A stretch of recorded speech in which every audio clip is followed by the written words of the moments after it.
My name is Devin, and I'm an architect here with Rudin Donner Design, and we do a lot of high-end custom residential work.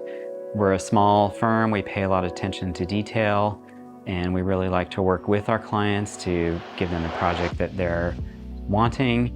And we've been here in this LA area for about 24 years and working together, a small firm. There's only about 6 of us, and we're really enjoying taking a look at what we can do here in Los Angeles with our clients, and really giving them a wonderful home space, transforming the way that they live, and really love to get into the details and checking out what really needs to happen into their home to improve it, make it a better space.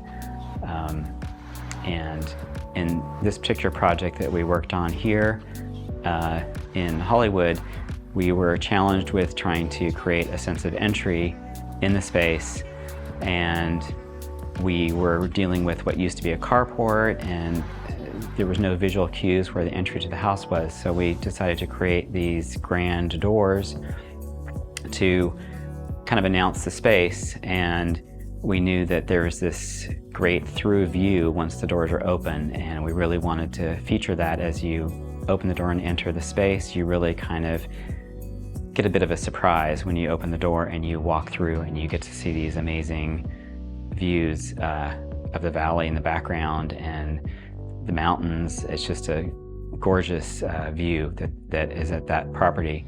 So we really wanted to feature that, and we really wanted some special, doors and door hardware to go with that.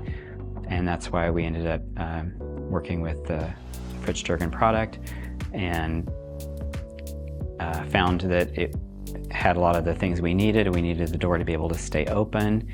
We needed self-closing, and so we just worked on the weight of the door that we were working on, how big was that going to be, and tried to pair that with the product to get it to work as best as possible for the space. Basically, we chose the FritsJurgens M+ system hardware with the doors of weight of about 400 pounds. They're made of steel, very hefty steel frames, but in the center we have these decorative wood panels, and we really kind of wanted to tie into the style of the house and kind of accentuate this really kind of heavy and grand entry. So it was a great product for using for the doors. Since they're about 400 pounds apiece, the way they open and close, hold them in place at 90 degrees, it actually worked out really well for the project.